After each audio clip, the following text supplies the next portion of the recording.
Hello and good afternoon, teacups. Welcome back to Spill the Tea Lou. Welcome back to Teacup Castle. Welcome back to Bradley Barcola Day. The deal that I thought was just never ever going to happen has actually managed to get over the line.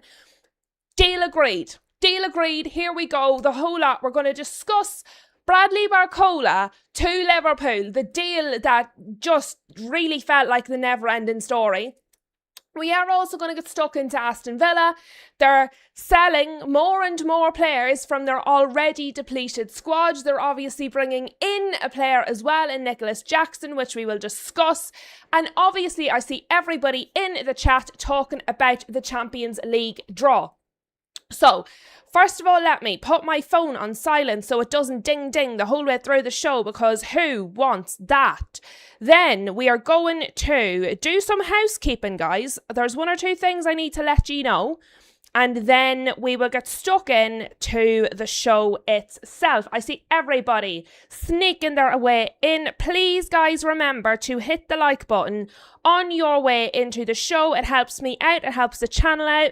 It lets people know that you're here and that you're having a good time and that they should also join in. Now, there's lots and lots and lots going on in the footballing world, not just transfer news, competitions, draws, the whole shebang. Today is obviously Thursday. We do normally have Premier League predictions with Lou and Kai. However, Chelsea have the absolute cheek to be playing Luton Town this evening on a Thursday, which means that Kai is not going to be joining us for Premier League predictions this evening. But never fear. Never fear, I'm not going to be left to my own devices. I'm not going to be in charge of Premier League predictions, because frankly, that would be even more chaotic and we can't have that. So, I'm actually going to be joined this evening by Ashraf on the show. So it's going to be Premier League predictions with Lou and Ashraf, who has very kindly agreed to join me to make sure that I'm not left to my own devices this evening. Ashraf is an Arsenal fan. For those of you that have been on the Footy Judge Mo shows, you'll have seen Ashraf. Quite chilled, good vibe. He's going to bring a lot to the show. We're going to have a good time. So, Premier League predictions this evening. It's going to be at 7 o'clock. Ashraf can make it at 7 o'clock with me. Something to look forward to. I'm not going to be doing a watch-along for the Champions League draw. I know some people were wondering about that. I'm not going to be doing a watch-along for the Champions League draw. It's an expanded, competition. You have extra teams. I think there's 36 teams or something in it now. They take 6 millennia to do everything, and the draw starts at 5 o'clock. So if I was to do a watch along for the draw, we wouldn't be able to do the prediction show, guys, because there's no way I could stream from 5 o'clock till 9 o'clock. I'd be dead. See these people that do the charity streams, the real long ones, fair play to them, because I could not. So I won't be doing a Champions League draw watch along. However, we will be discussing the outcome of said draw in the Premier League prediction show at 7 o'clock. After this stream, it's going to redirect you to Sal at Stratford Post.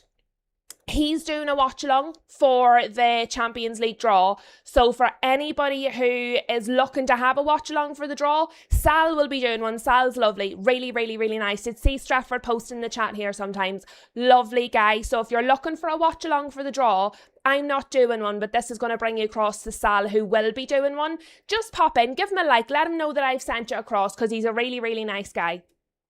But now that we have all of the admin out of the way, we've dotted the I's, we've crossed the T's. That's why I've been late, by the way. I was setting up the stream with Ashraf for later on, and obviously I can't tell you about it if I don't know if it's happening. So I needed to double check with Ashraf if he was actually available to do it. And he is, very thankfully. So now we have the news, and you guys know what's happening. Let us get stuck into the lunchtime show. Never mind the later shows. What about this show, Lou? What are we going to do on this show? Mia in the house says, I'm so excited for Bradley Barcola. I think a lot of Liverpool fans are going to be very excited for Bradley Barcola. Rob in the house saying, love Sal. Love Sal. He's lovely. He's really, really, really nice. So his Champions League draw watch along is kicking off, I think, 4:45, something like that. It's going to redirect you there anyway. But at least you'll have somebody to help you through. Josh is in the chat with us. Hello to Josh. Welcome. All boxed up in the house, saying hello to everybody. Tom says, well, he would rather the prediction show anyway, as would I. It's just, see if the draw was a little earlier, I might have considered it, but the run together, just not with the way my breathing's been, I wouldn't be able to do it. Also, most of it's just faffing. The draw itself, if you just stuck it all together, is probably 10 minutes. They'll do an hour and a half of just nonsense waffle. So we'll just talk about it when it's over, because I don't have the patience for that. We do also have lovely Lucky in the house. We have also got Harold, who says, let me just start by saying, for the first time this millennium, Norway have 2 teams in the Champions League. That's massive. That is massive, Harold. From a country that also doesn't often get teams in the Champions League or even the Europa League, it's a big old deal. So congratulations on that one. I see we've got Bede and we have got Gregory and we've got Paigey. Hello to all of you guys. I've said hello to Tom and there's Daz as well. Hello to Daz. All of the lovely teacups and our Shem. Shem, very excited by last night's result for Spurs. Not a match I watched, I have to be honest. I switched off last night, guys. I needed a rest. I was burning myself out. I was doing too much. So I was on Footy Judge Mo with a good old natter and then I had a bit of a rest. And I watched nothing to do with football. Actually, no, that's a lie. I was on Paz the Creator stream last night. Oh, it was a good giggle. I don't know if you could call that football talk though. But for most of the evening I chilled out. What else have we got? No, I've got everybody. I didn't want to miss any of the teacups. You were all very punctual. Well, I was, of course, very late because what's new with me? All Boxed Up has unboxed us, which means we can now talk about the football. Shout out to All Boxed Up, unboxing the show, super chatting the channel, keeping Teacup Castle supercharged and alive. Thank you very much. Tom says, we will get to the draw, but first let's take a look at the highlights from Shakhtar Donetsk versus Villarreal in 1973. That's what it feels like. I couldn't do a watch along for it. I couldn't, because I would literally just be like, come on, get the balls out of the ball. Couldn't do it, sorry guys. But Salah'll help you through, he will. Mama Flossie is with us. Hello to the very wonderful Mama Flossie. Josh says, I'm happy with Barcola, but we really need a right back and a defensive midfielder. I would suggest you also need a right winger and a backup striker. You definitely need more. But let us look. Let us, before we go to the negative, let us look at the positive, because I'll be honest, at the start, I said many, many times that even when Arsenal were sort of linked, I was like, no, he feels like he's going to Liverpool. The vibes say Liverpool, he's going to Liverpool. That's where the vibes were at. And then the longer it went on, I was like, maybe the vibes were lying. Maybe the vibes told me a lie and he's not going anywhere, because this is taking way too long, people.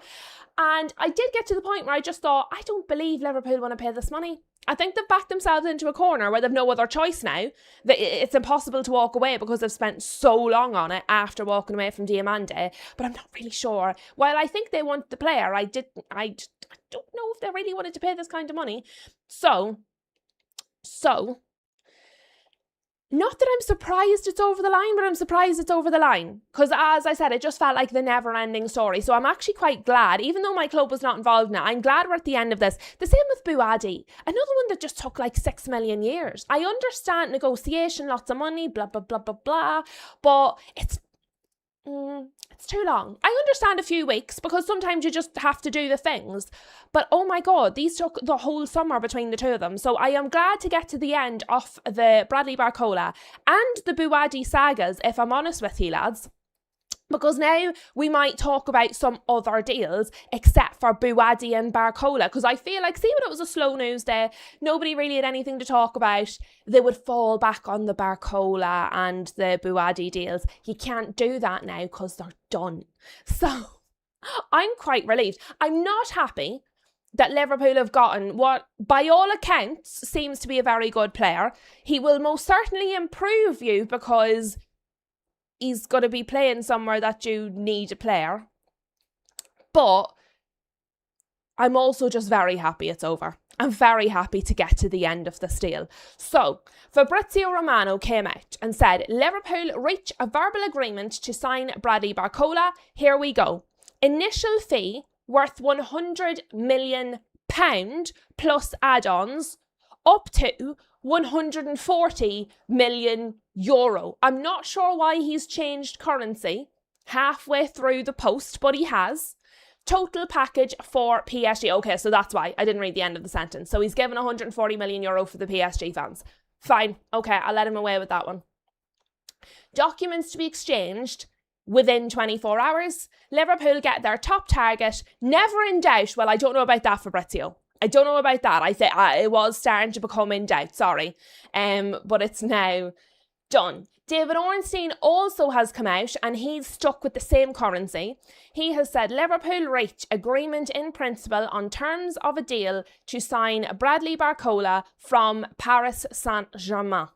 Still details to finalise between Liverpool and PSG, but moving fast after a breakthrough overnight on package. 120 with 100 million fixed. Okay, so £100 million fixed. Could rise up to 120 million with add-ons, but David Ornstein's is a little bit different. A little bit different.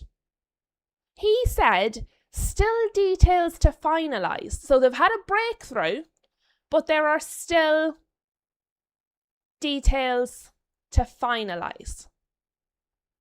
So it's not quite done. It's nearly, it's very close. It's almost 100%. But not quite. I just want to say that, guys. I mean, it looks by all accounts like it's going to get done. I do just want to mention that, though. I don't know what those wee details are. Maybe it's like silly minor stuff.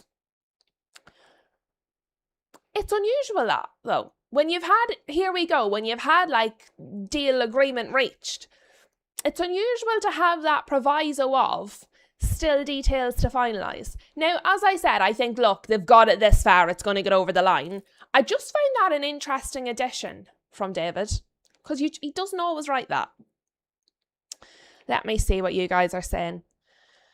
I'm not talking about United right now, Gregory. I'm talking about Liverpool and Barcola. Mia says, Lou, if you deep it, then it's actually cheap. No, Mia. 100 million for anybody isn't cheap. Let's calm down. I understand what you're saying compared to Savinho being 85. But no, 100 million isn't cheap for anything by any account. You can think it's a good deal. You can say it's 100 million fixed is a good deal. First of all, compared to what PSG wanted. So initially PSG wanted 140 million pound. So 100, even if you go and end up paying all the add-ons 120, it's definitely much cheaper than they expected to pay. You can say compared to Savinho or compared to Elliot Anderson or even Tonali, if that's how you feel, it's a good deal. I'm not having it that 100 million is cheap for anybody, anywhere. You can think he's worth it, which is fine. I'm not going to argue, but it's not cheap. There's nothing cheap about 100 million.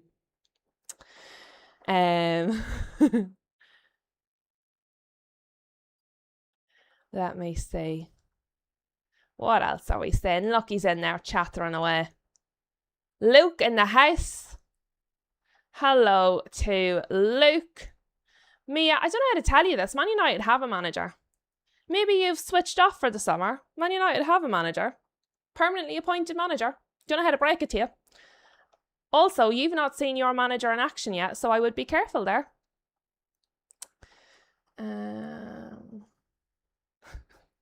All Vox stuff trying to bring Shem back to reality.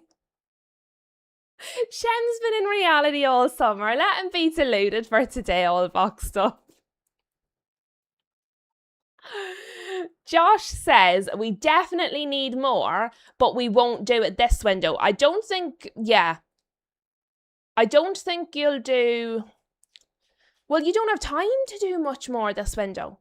If we're honest, do you have time to get much more this window? How many days is left? 31, four days left in the window. I think you'll probably get another. Who that is could be anybody. Could be anybody.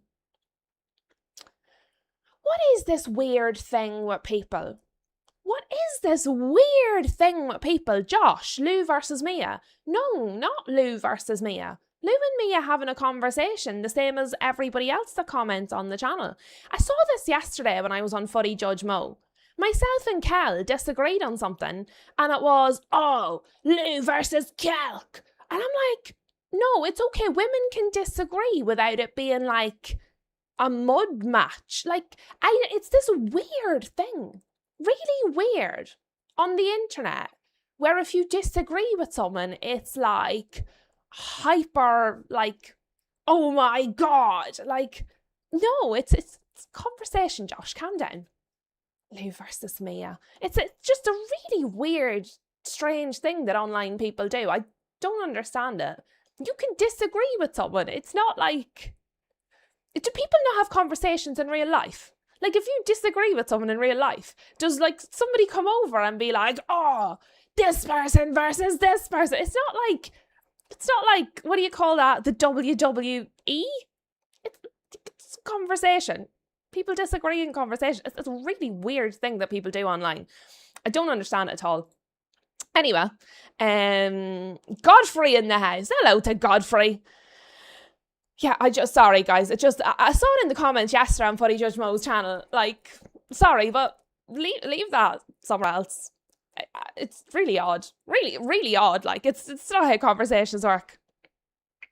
No, but Josh, it's an example of what people say online, like across the online space. It's an unusual thing. Like, people disagree in normal conversations in real life all the time, but when you disagree online, it's like, no, it's not.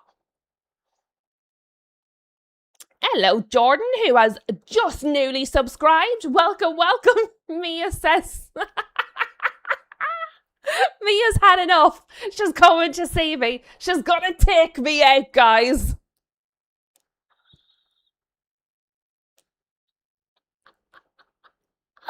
Love it. Brilliant. But guys, what do we think of this signing? We've got off track. Come back to the football. What do we think of this Bradley Barcola deal? So we've started to discuss it. I think, look, it's a lot of money. I didn't see the wow at the World Cup, but I'm loath to judge a player on the World Cup. So at the moment, I'm treating Barcola for me as an unknown. I don't know. So I'm basing it primarily on how other people seem to feel about him because I don't have a strong opinion. So my thought process is, if he's as good as all of the internet people are telling me, then 100 million seems like a reasonable deal, like 100 plus 20. If he's as good as people say, seems reasonable. Particularly since we know PSG have based this price off the Elliot Anderson deal, which is off the wall. Just not really... unnecessary in my opinion. But if he comes in and we don't know, if he comes in and it doesn't work out, Liverpool will have spent a lot of money on big players that haven't worked out. Now, I don't know what it is. It's an impression. As I said, this is not based on actually watching him play. So it's not fact-based. It's just vibes, okay?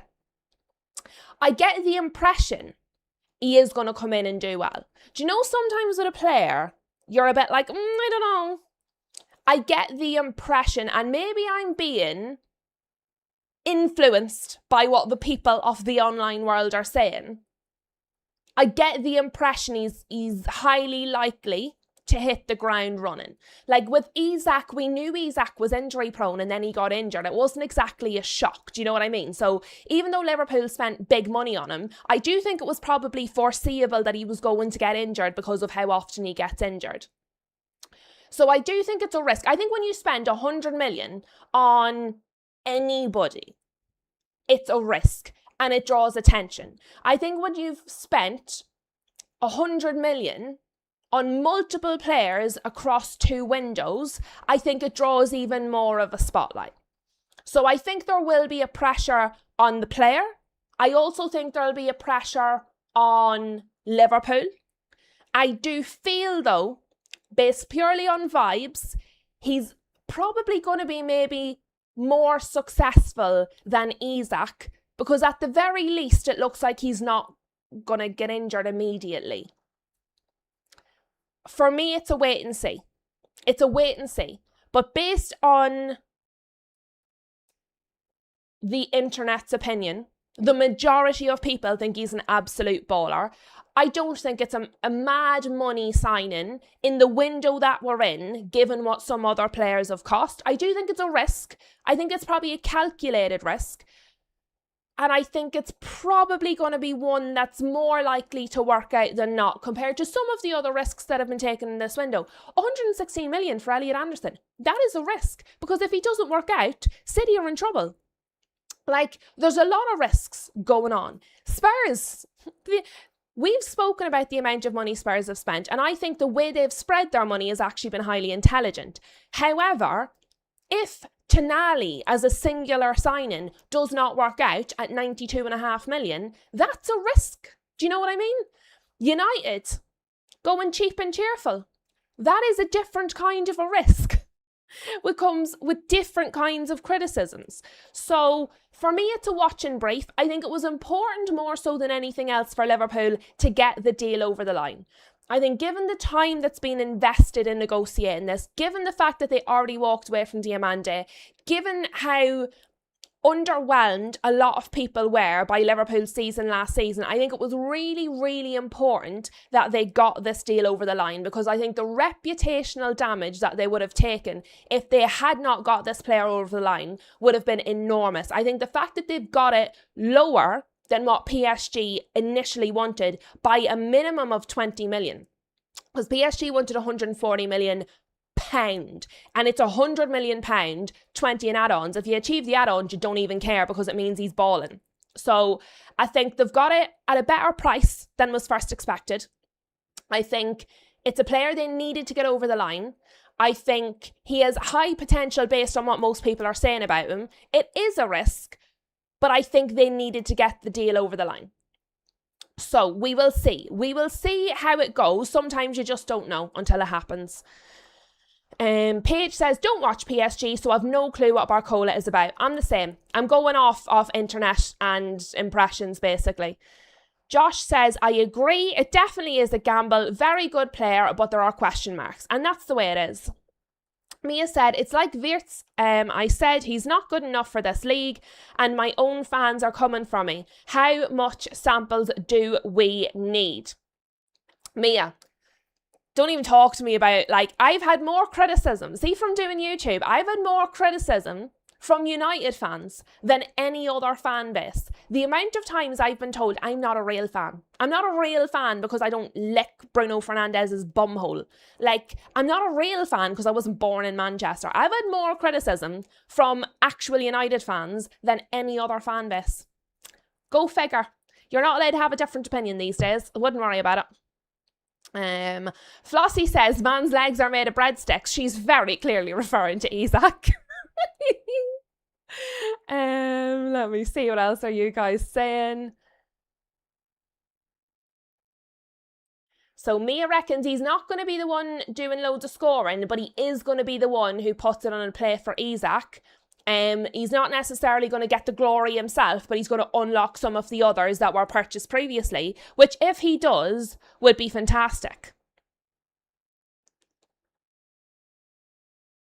Huge says, I don't think he will outscore Rodgers in the Prem.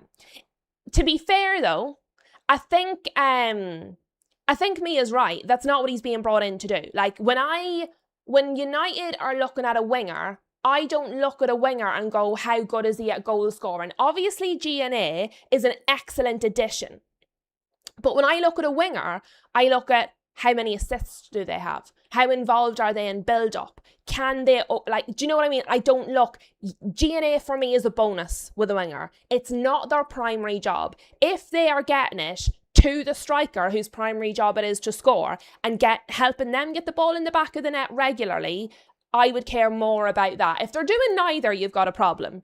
But I care more about what they're creating for the actual striker than how much they're striking themselves. And I miss wingers that cross the ball. I miss wingers that cross the ball so much. I'm sick of this. Take on your man, cut inside, have a shot. You have a striker for a reason. Let the striker do the striker's job. You worry about doing the winger's job. Cross the poxy ball into the box. It does my nut, and I really hate it. Am I showing my age there? I don't know. Is that an age thing? Is that like, am I not cool anymore? Am I not down and funky?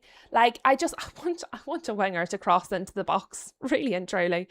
Godfrey says Barcola has to prove himself, but it's a good gamble, and I think that's true. Most signings, to be fair, are calculated risks or gambles. It's whether you feel like it's a good gamble, like you've hedged your bets, or it's a bit like spray and pray, hope for the best. So Barcola to me feels like a calculated gamble, a calculated risk with a high probability of working out. Nobody ever knows 100%, but he has a high probability, which I think is the best you can hope for in a transfer. So yeah, 100%. Absolutely agree. Yes, I know, Tom, you have said you're not mad on him. Then you've watched quite a lot of him, and for you, when you see him, he hasn't really hit the spot, which is cool. I can't argue with either of you because I don't know. So I'm going by what you guys say. Leeds are supposed to be trying to get 4 more players in. As far as 100 million goes, that's our complete budget, never mind 1 player. Need proper deals to balance stuff. All boxed up. 4 more players is a lot more. That is a lot more players. And not a lot of days. What are you going to do, 1 a day? I mean, you've been working on some behind the scenes though, haven't you? Like, you've been working in the background there. Oh no. Oh no. Shema's been fighting with the medical system. It's just shit everywhere, isn't it? I've yet to see a country with a good medical system. Actually, the best medical system I've ever seen function in my life was in Brazil. When I lived in Brazil, oh my God, I ended up quite sick at one point and had to be taken to this. It's not a hospital, it's like a clinic. It's not a doctor and it's not a hospital. It's like in the middle. It's like a clinic for sort of emergencies that don't need a hospital as such.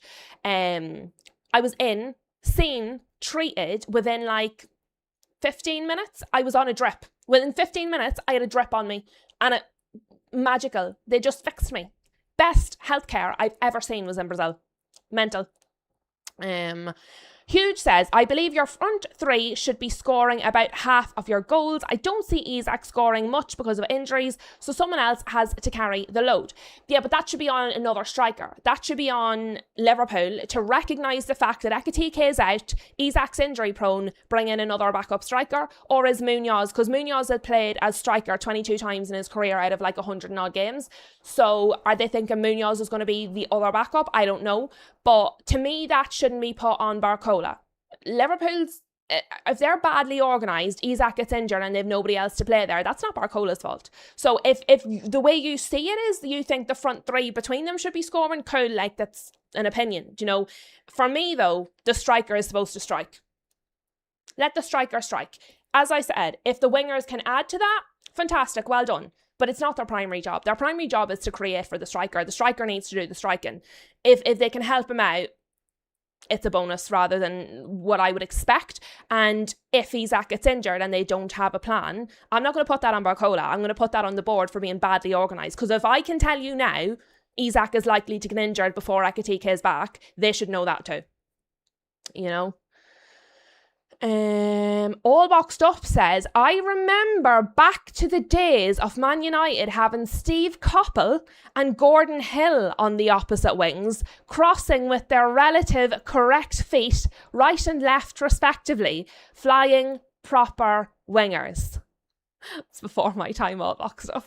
It's before my time. I'm glad you remember, but it's certainly before my time. But yeah, I miss wingers doing winger things. So look, the deal is done for Bradley Barcola, more or less. Final details to be finalised. The never-ending deal is coming to an end in time for the transfer window to be closed. I think it's a very important signing for Liverpool. More in terms of just how much time and energy they've invested in it. I think they needed to get it over the line. However, I think they have so many other positions that need addressed. There is still a possibility, if it doesn't work out or if he doesn't hit the ground running, people are going to go, why did you spend all summer on a left winger when you needed a right winger, a right back and a DM and a backup striker? Why did you concentrate on a position that maybe some people might have seen as less urgent? Or why did you not distribute your time better? Why did you spend all your time working on that and none of your time working on anything else? That is going to be there, guys, and it is going to be said and it is going to come up. If he does not hit the ground running, if he is not Mr. Magic, that is what's going to be thrown at Liverpool. Why did you not distribute your time better? Use your time more efficiently. Why did you not address all of these other issues in your team? Because even if he comes in and is brilliant, that's not going to fix their centre-back issue. It's not going to fix their midfield issue. It's not going to fix their right wing or their right back. It's not going to help them. Maybe it will. Maybe it'll help them if Isak gets injured. We'll have to wait and see. Also, do we think this means Gakpo is now available to go to Spurs/City? Or do we think they probably need another one? But obviously Barcola plays on the same side as Gakpo, so it probably does mean that Gakpo is going to be available to move, whether that be Spurs, who've been hoping to get him, or City, who have recently decided they're interested. We don't know. But it could be another one in the dominoes where they all start to fall. So we'll keep an eye on it, see what happens. But it's probably a bit of a sigh of relief for most Liverpool fans that this one looks to be coming to an end. Hello to Hader, who has joined us. Hello. Mia says, I always give new signings a season before I judge, but I still want to see a positive impact. That's it. You can give them time before you fully judge them, but still want to see signs of moving in the right direction, kind of a thing. Yeah, Shem, why do teams go and get a left winger and then say, well, he's adaptive, so let's play him on the right? Exactly. If you want a right winger, buy a bloody right winger. What is this newfangled nonsense? Genuinely, I feel like I'm 90 years of age. If you want a right winger, buy a right winger. Honestly, it's like the amount of people this summer that I've seen say, well, Mazraoui can play at left back. He can. Dorgu can play at left back. Like, Dallo can play at left back. Yeah, but none of them are left backs. So I don't really care. Do you know what I mean? I want a left back who's a left back. I want a right winger that's a right winger. I don't know what this is. If they can do something else, it's a bonus. But I want them to play in their specialist position. So if your specialist position is left wing, I don't want you on the right wing unless I have 3 other right wingers that are injured. I want right wingers for the right wing. I want left backs for the left back. What is wrong with that? Like, why are people taking a round wheel and trying to make it square? If the thing works, you don't need to innovate and develop. Sometimes things are just fine if you leave them alone. You don't, right? See this thing of we need to improve everything. Everything must be more technical. Everything must be cleverer. We must be mysterious and complicated. No, you just need to be functional. You just needed to do what it's supposed to do. People, football clubs overcomplicate simple things, and I don't know why.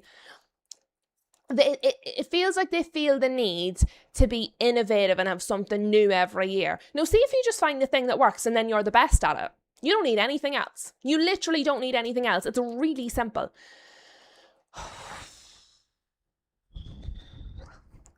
Hader says, by the way, Arsenal are also going into the season without a backup left winger. Yeah, because you only got Zolas, haven't you? And Gyökeres and Havertz at striker. I did think Gyökeres was going to be moved on this summer. I did think you were going to bring in a new striker. Genuinely, I did. Why does everyone want the perfect squad with all positions covered before they show any confidence? No. There's a difference between not having the perfect squad and having giant holes in your squad. That's not the same thing. Hater, that's not the same thing. I'm not having this. As it stands, even with those issues, Arsenal have the best overall squad. You do. So I'm not having that.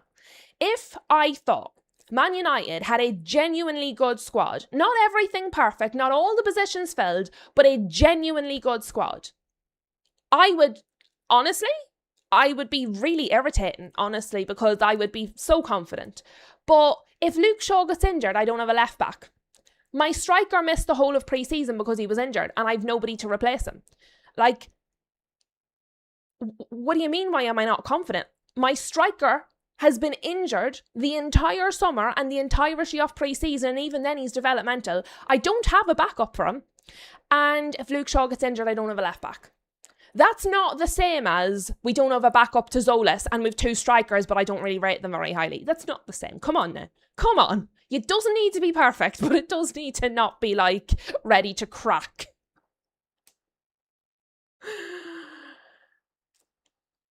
Paige says, footy is such an easy game. Players in the correct position put the ball in the net. So many want to reinvent the wheel and overthink it. Let me see. Danny in the house. Hello to Danny. All boxed up saying hi to everybody who missed it the first time. Shem says it's all Klopp's fault. Love it. Absolutely love it. Mia says, Fabrizio said Liverpool want two wingers before selling Gakpo. See, to me that makes more sense. I think that makes more sense just because you're so stuck. I do think you should probably let him go. You know, it's got that far, but I think you do need to bring another in. I agree with it, Mia. It makes sense. Dorgu's not a left winger or a left back. He's a left winger. Dorgu is not a left back. And Mbeumo was not a striker. Hater, this is the thing. No. So see the way you said Gyökeres and Havertz and they're both strikers. Mbeumo's not a striker. Mbeumo was not a striker. So we have players that can play those positions. Mbeumo is not a striker. So how can he possibly be the backup to the striker when he's not a striker? You said you've no backup for Zolas. I'm sure if something happens Zolas, you have a player that can play there. It doesn't mean it's their position. Also, Dorgu's a left winger. So if you're playing him at left back, you're playing him out of position. We don't have another left back. And that's the point. You can't just say random names because they can play there. Like Martinez, Lisandro can play in midfield. He's not a midfielder though. Harry Maguire can play at striker. He's not a striker though. Do you know what I mean? Just saying the names doesn't make it so.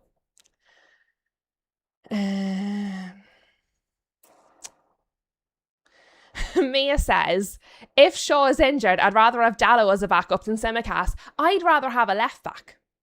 Do you know what I mean? I'd rather have a left back to back up my left back.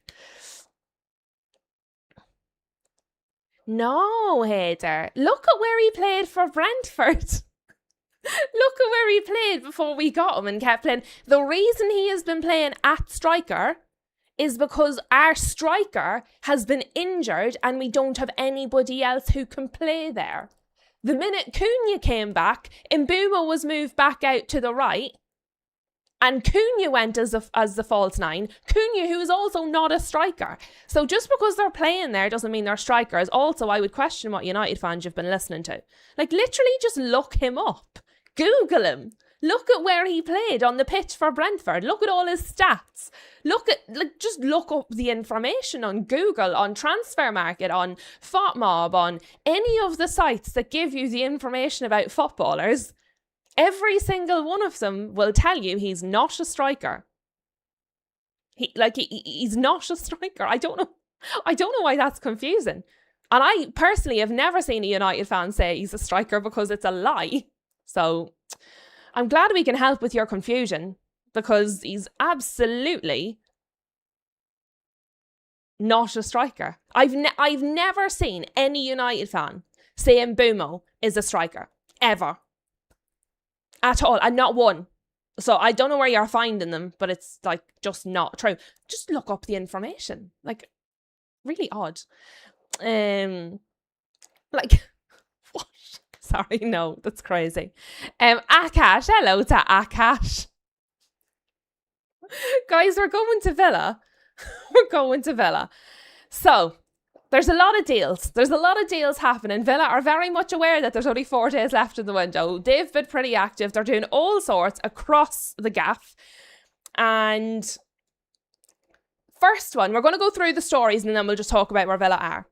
Al Hilal, according to Fabrizio, have now agreed all details of a deal to sign Ollie Watkins. Here we go. What I will say is I did see that from Sasha Tavalieri a day before I saw it from Fabrizio. So I want to be fair. Sasha Tavalieri is a little bit hit and miss.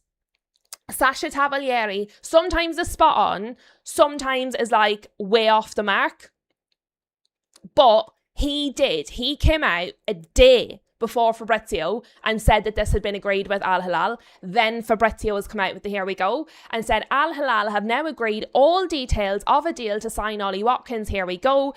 Aston Villa accept right now last bid worth €58.4 million plus 2 million in add-ons. Green light from Aston Villa to travel this week. Then we got the news from Fabrizio. Nicholas Jackson to Aston Villa, deal being completed as Chelsea is set to accept a £65 million package offered by Aston Villa. Jackson said yes to the Villa project, spoke to Unai Emery, and a deal is now at the very final stages. Final green light needed on the medical, or on details, then the medical next. David Ornstein also came out on that and said Aston Villa strike an agreement with Chelsea to sign Nicholas Jackson. 47.5 plus 17.5. So it's £47.5 million is the deal. And guys, I'm being consistent with this across the board. Every single deal this summer where I have got the core fee, that's what I'm going with. Because as of right now, the add-ons are not due. As of right now, the add-ons do not apply unless the player achieves whatever they're supposed to achieve. So you have consistently heard me say that Tonali was 92.5 million because that's how much right now is owed for him. So it's 47.5. It's 47.5 for Jackson. It can rise, but right now it's 47.5. Okay. Maximum package, if everything is achieved, is 65 million. Personal terms are in the process of being finalised ahead of the Senegal international moving from Chelsea to Aston Villa. Florian Plettenberg also come out on this. Nicholas Jackson undergoes Aston Villa medical today with Chelsea's green light. However, it is not a done deal yet. So as the other two have alluded to, personal terms between Jackson and Aston Villa are still not 100% agreed. Talks continued until 2 a.m. this morning and are still ongoing. The target is for Jackson to be available to play against Arsenal. I find that unusual. Deal done, here we go, terms agreed. He's doing the medical, but the personal terms haven't been agreed. It seems a little bit, maybe this happens all the time. Does it not seem a little bit like the cart before the horse to do the medical before the player has agreed personal terms? Obviously, they're very confident the personal terms are going to be agreed. It just feels a little bit cart before the horse. Guys, I am going to come to your comments. I'm just going to read this last two stories because I want to talk about Aston Villa as a whole. So I'm going to read the stories and then I'm going to come to you. Emiliano Martinez from Fabrizio has already said yes to the Chelsea project. He wants the move and hopes for Chelsea switch ahead of the deadline. Tottenham are currently not involved as they are happy so far with Kinski and Dubravka. Decision up to Chelsea. Internal talks ongoing. We have also got Ipswich Town, who have signed 6 million players this window. Ipswich Town have reached club-to-club agreement with Aston Villa to sign Tammy Abraham. Understand the agreement with Ipswich is for a straight loan.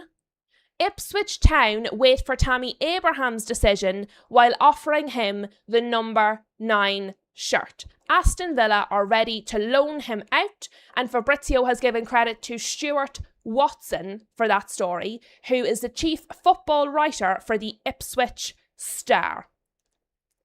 So, out Ollie Watkins, in Nicholas Jackson, out Emiliano Martinez, and potentially out Tammy Abraham if he agrees to go to Ipswich. So there's a lot happening at Aston Villa right now, but you'll have noticed I've said the word out more than I've said the word in. Considering their squad is already threadbare, I'm not sure that's advisable, but we will see. Hello to Mickey, who has just joined us. Wes in the house as well. Hello to Wes. I did see Sponge Pika in the chat. Hello to Sponge Pika and welcome. Right, let me see. Let me see what you guys are saying about this. Wes says, if you do the medical before the terms, then kind of screams desperation and the player will just bend the club over for wages. Yeah, I just feel like, but why is he agreeing to participate in a medical for a team he's not sure if he's going to join? It just feels like a really unusual thing. And I do just want to mention, there was a whole thing about the 45 days or it's considered a swap deal, the rules, etc. But there was an article put out that apparently the teams had approached UEFA and the time frame is not the only consideration as to whether it would be considered a swap deal. So even though it's going to be less than the 45 days is not the only criteria. One of the criteria is basically if the club can reasonably put forward that they would have bought this player, even if the previous deal hadn't taken place, it's not actually considered a swap deal. So it's been kind of put out there, because it's easy, that the 45 days, if it's within the 45 days, it's a swap. If it's outside the 45 days, it's not. That's not the case. There are other criteria. So apparently this would not be considered a swap deal. They've already gone to UEFA to ensure that that's the case and put their case forward to UEFA. And I'm assuming got the green light if they're going ahead with the deal. So I just want to add that little bit of information. It was put out there. I might be lying, but I thought it was Ben Jacobs put it out. He normally does that kind of stuff. But if you Google it, it'll come up. 45-day rule, other criteria, put in Nicholas Jackson, all the stories will come up. So they've gone around that, but not because they're doing anything funky, but because the way the rule's actually written, that is not the only criteria. It's just the only criteria that people actually talk about. But Ollie Watkins out, Tammy Abraham out, so 2 strikers out, and Nicholas Jackson in. So 2 strikers out, 1 striker in. They've obviously got the 17-year-old chap who was playing for them in pre-season. I believe got injured, but I don't know for how long, and I can't imagine it's that serious or we'd have heard more about it. So 2 strikers out, 1 striker in. Emi Martinez, if he goes, I mean, they've already brought in Zion Suzuki, so they actually need to move Emi on. And I'll be honest, like, he wanted to go to United, he wanted to go to Juve, he wanted to go to, like, he wants out. Lads, he wants out. They want him out. They've already replaced him before he's gone. I understand why Chelsea want a new goalkeeper. Sanchez didn't have the best of games. I'm not particularly convinced, and I said this yesterday, and it got kind of a mixed reaction. I'm not convinced Emi Martinez is a massive upgrade on Sanchez. I just don't really rate Martinez. Maybe he's going to go and have the season of his life because he wants to leave Villa. Maybe that's why he's underperforming, because he doesn't really like the club he's at anymore. He's not 100% committed. He wants out. Maybe that's what it is. And when he goes to Chelsea and he gets a fresh start, he's going to be Superman. But over the last couple of seasons, I've not been massively impressed with Emi Martinez. I think his attitude's a bit stinky. He waved goodbye to the Villa fans to come to United, and then when we didn't buy him, he was like, I never wanted to leave anyway. And then Juve wanted him, and then we're like, no, the negotiations with his camp were like shocking, and he wants loads of money. No.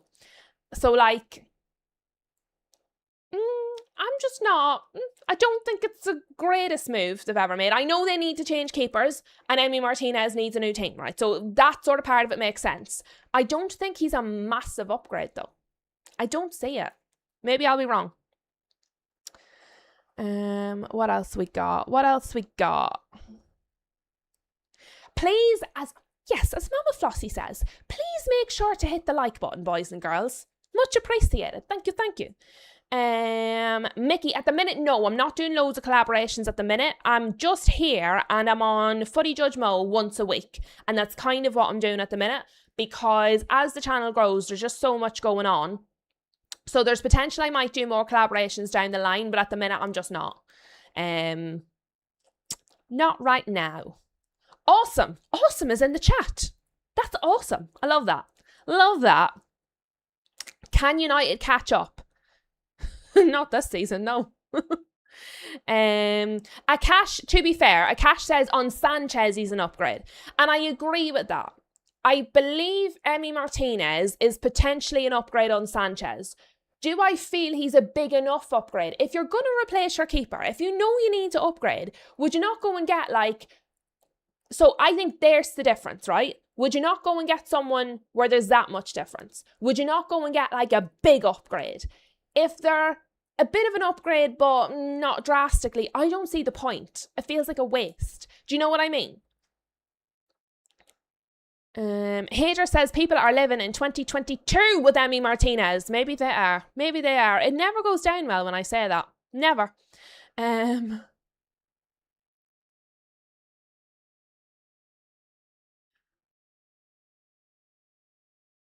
What else have we got? Gia's in the house. Hello, Gia. Lovely to see you.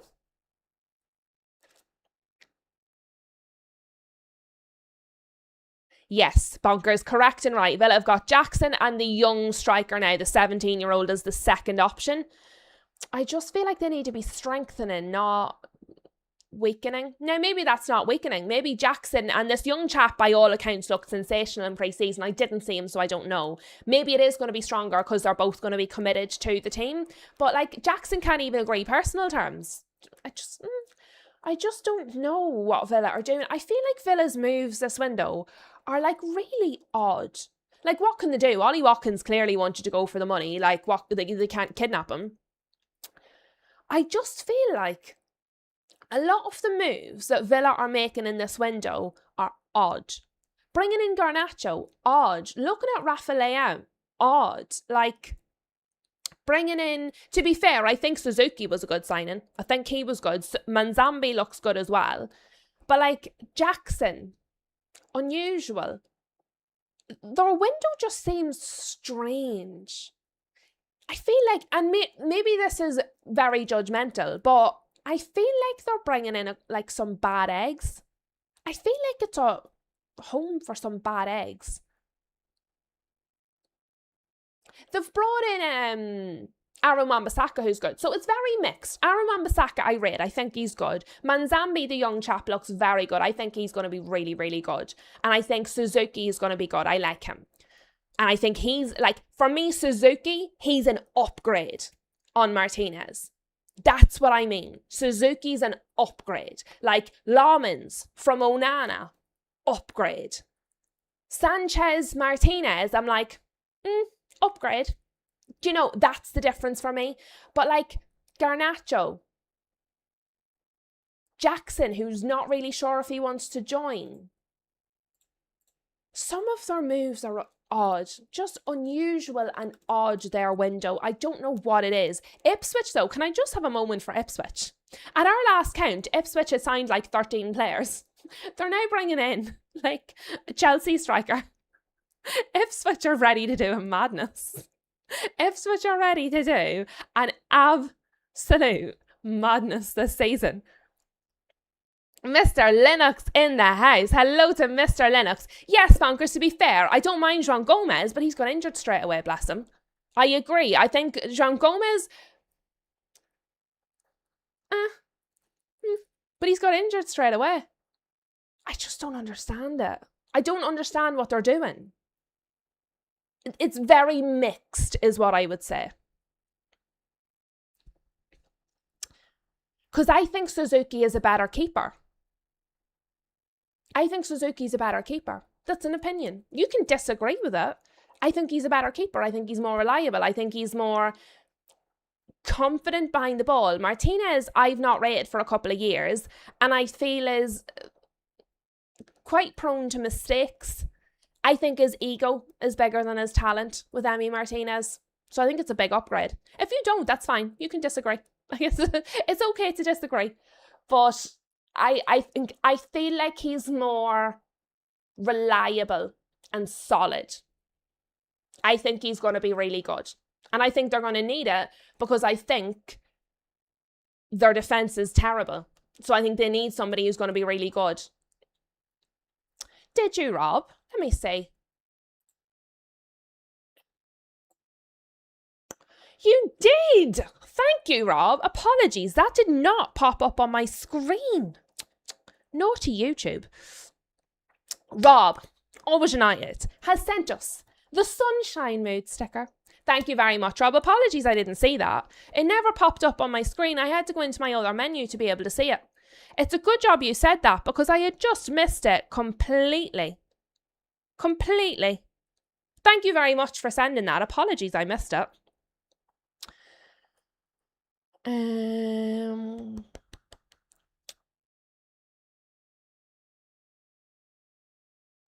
No, to be fair, I'd seen bits of him before the World Cup. So in the World Cup, I thought he looked amazing. Prior to that, I'd just seen bits, clips and stuff. I'm obviously not watching full matches. I have watched full matches of Emi Martinez though, and I think most people, for me, would be a big upgrade in Emi Martinez because I don't rate him.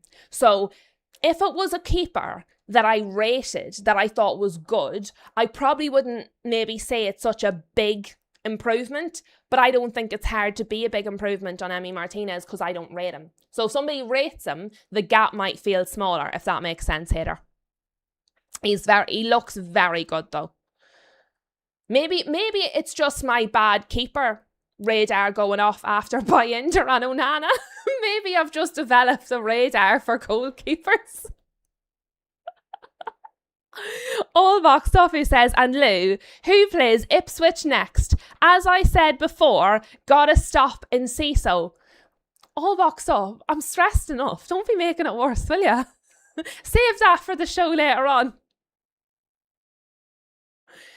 And Cash reckons Julian Alvarez is on his way to Arsenal. It feels more and more possible, Like with Vinny Jr., I have to be honest, I never saw that happening. I just never saw the Vinny Jr. thing happening.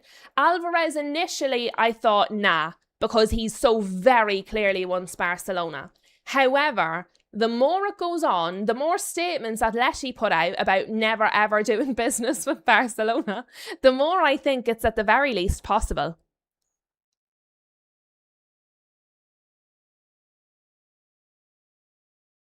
Let me see what else. Sorry guys, the chat's brilliant today. I'm getting distracted reading all your comments because the chats are so good. Really interesting conversations going on.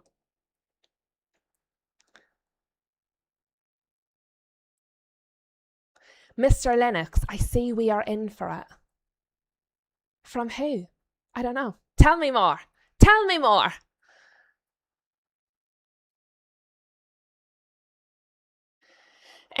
Mickey saying Shirley Tammy stays. Well, it depends. So the teams, so Villa and Ipswich have agreed the deal for Tammy. He has not yet given the okay. So it's up to, right now, it's up to the player. It's up to Tammy Abraham. Will he go or not? He might say no and it doesn't happen. That is also entirely possible. But as it happens right now, the teams have agreed. The player just has to buy into it. Which might not happen. Because we've seen before where teams agree and the player goes, no, I'm not going. So he might not, but he might. Some players want something fresh, like Liam Delap to Nottingham Forest. Most people probably didn't have that on their bingo card. But to be fair, I think it's a really good fit. I went through this the other day, so I'm not going to bore everyone with it again. I just think, like Liam Delap, Marinakis, Nottingham Forest, I can see that being a thing. I can see that being a thing.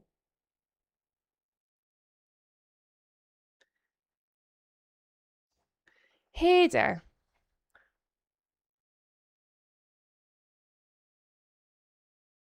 Let's not be rude, Hader. On this channel, we're not rude about teams unnecessarily. Also, if you watch any of my videos through the summer, Newcastle have had a fantastic window. Newcastle have had a really, really good window. They've brought in like 7-8 players. There's no need to delete it, Rob. It's fine. We're addressing it, but there's no need to delete it. It's not abusive.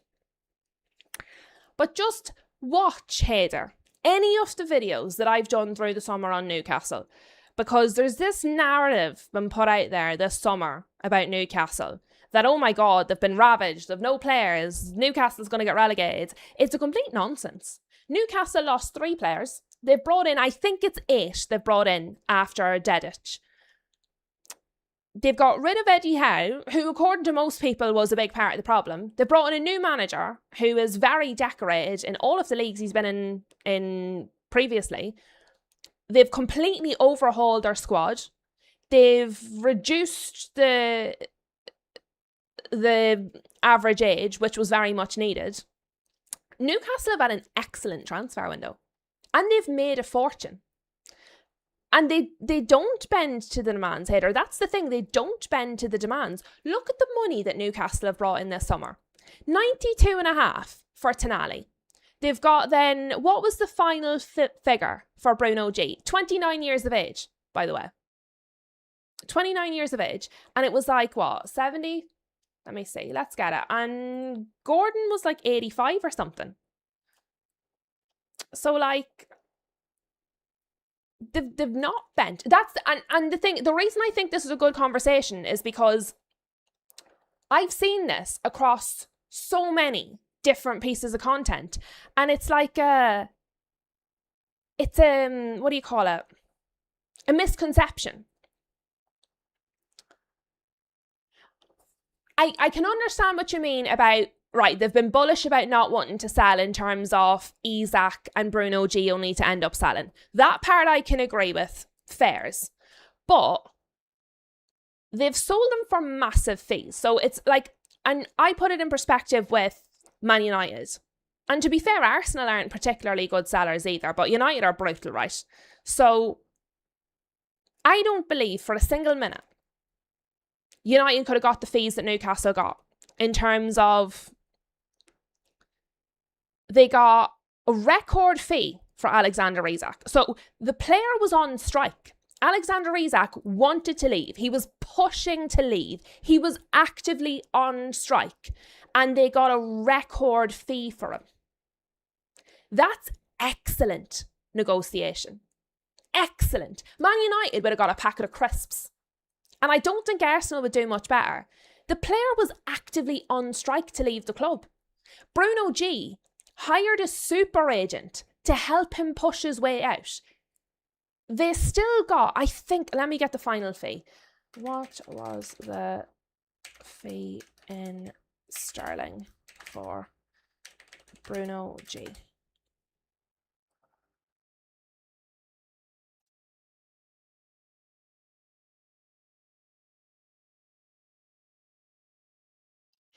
$75 million for Bruno G.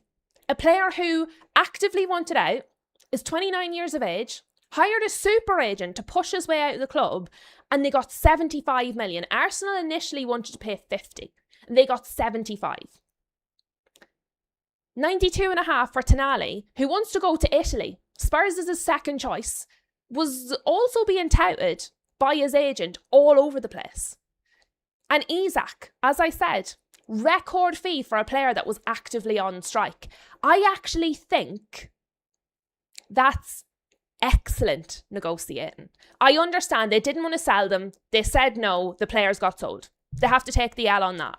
But in terms of the actual deals, I think they've done excellent. I think they've got mad money for players that like really were pushing their way out. Normally when a player is pushing their way out, that drops the fee. Newcastle have added 20 million. Do you know what I mean? I think what we have to not do is conflate Newcastle journalists with Newcastle. So Newcastle are not responsible for what Luke Edwards types. Newcastle are not responsible for the headlines and stories that Luke Edwards puts out. They have to take the L. They lost the players. They didn't want to lose them. Fairs. But the fees that they got have been sensational. They've done excellent business. Do you know what I mean? If Atletico now sell to Barca for whatever money, would I say they did excellent? If Atletico sell to Barca for, you would have to give me a number.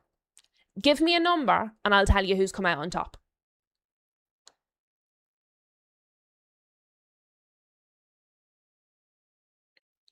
Cash, it was put out 50. The initial one was put out was 50. And the reason the initial one was put out as 50 was because supposedly there was a gentleman's agreement with Amanda Staveley that he would be let go for 50 to 60. But it had timed out the previous season. So if they didn't get Champions League the previous season, he would be let go according to a gentleman's agreement for 50 to 60. Apparently that agreement was only valid to a certain point, and after that, it wasn't valid anymore.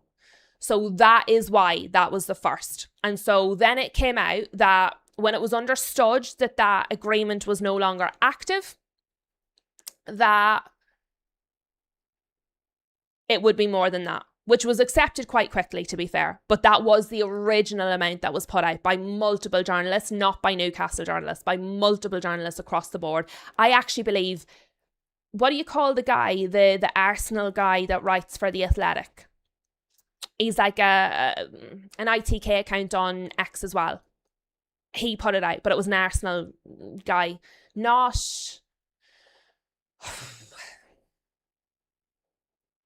Gunnar Blog. Might have been Gunnar Blog. I couldn't swear to that, but it was one of them types. Martinelli for 60 million is good. I'll give you that one. But traditionally, you're not considered to be good sellers because actually, we're terrible sellers. But traditionally, you're not considered to be good sellers. Let's be fair. But yes, 60 million for Martinelli is pretty good. I think it was Gunnar Blog, Akash. I couldn't swear, but I'm reasonably sure because it was in his article for The Athletic rather than on his own page, if that makes sense, which is why I would set store by it. Let's say at 120 to 150. If Atleti now sell him to Barcelona for 120 to 150, then I think they've got egg on their face. Because I think after everything they've said about we will not, if they then sell him for what would be considered a somewhat normal fee, I think in that scenario, Barcelona win, Atleti looks stupid. I think if it's anything 250 and over, I think they can both come away saying, well, we got the best of it. Do you know what I mean? I think it depends on that kind of a thing. Yeah, no, it's not Ornstein. It's the Arsenal guy. It's Gunnar Blog. Akash is right. It's Gunnar Blog. It was an article he wrote for the Athletic. That's where it came from. But it does open an interesting conversation because I think there's been this perception put out there of Newcastle. And I think the club is being judged on essentially Luke Edwards. which I think is a little unfair because Luke Edwards to me seems like a loose cannon. I don't think anybody should be blamed for Luke Edwards other than Luke Edwards. Do you know what I mean? Whereas if you actually just look at the business that Newcastle have done, I think they've done brilliantly in what was a very difficult situation. And I think a lot of our clubs probably wouldn't have got the fee that they've got for players that were actively on strike and pushing their way out. I think they've done well. Disappointing to lose the players. They have to take the L because they didn't want to. But what they've done with that, the money they've got, I think has been sensational. And the other moves they made, I think, is very good. So I think it's a bit of a misconception because Luke Edwards is a bit off his rocker that that Newcastle have been done over. And I just don't think they have. I really don't. Yeah, and as All Boxed Up says, Newcastle have had to accommodate the squad cost ratio as well. This is similar to Aston Villa, do you know?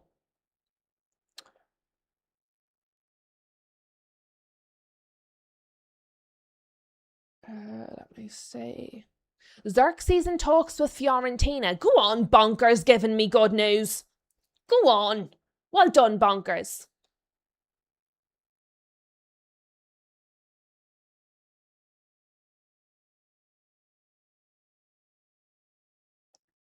I think, Wes, they're going to be in Europe. So not Champions League, but I think they are going to be in Europe.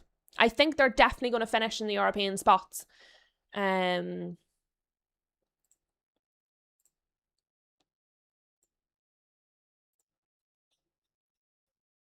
me see. What else are we saying?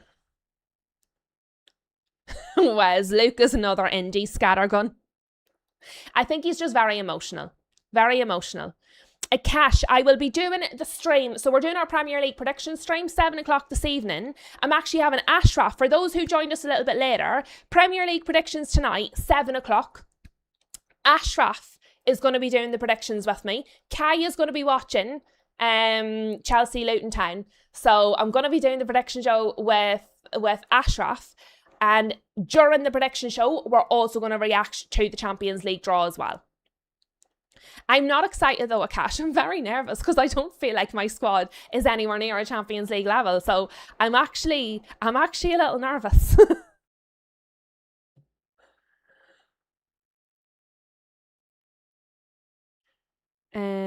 I agree. All Boxed Up says, I think Newcastle got rid of big egos at big fees, good on them, and got in decent squad replacements. I have to be honest, if my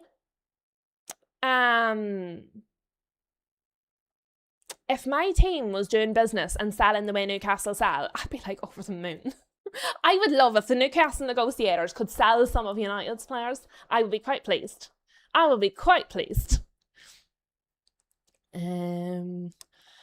But that does bring us to the end of the show, guys. We've meandered a little bit there towards the end. We've run over a little bit. Be all right. We've run over a little bit.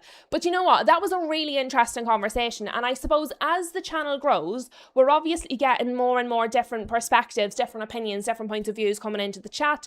Obviously, some of you will have heard me repeat what I've just said multiple times this summer. But it's good to go through it with new people. You know, open the discussion a bit more. It's really interesting because there is this perception of all of our clubs out in the online space. And I do feel like on different channels, our teams get treated differently. And I think it's interesting to mix it up. Cash, no, not right now. I've been here for over an hour, my dear. Let me see, how long have I been live for? It has to be over an hour. I have been live for an hour and 12 minutes, my dear. So we just didn't have time to get to it today.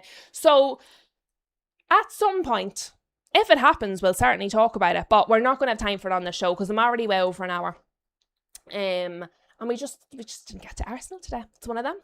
You will find as well, I talk about teams that are not the big six. I don't just talk about the big teams. I talk about as many as possible. So sometimes teams don't get covered. I haven't talked about United today either. One of them on another show. But thank you. Thank you all for being here. Thank you all for participating, for giving your opinions, for dropping a like, to Rob and to All Boxed Up for the very generous super stickers. This is going to bring you to Sal. If you want to watch along for the Champions League draw, Sal is doing that later. I'll be back at 7 o'clock with Ashraf, Premier League predictions, Champions League draw reaction. Enjoy your afternoon and thank you for being wonderful.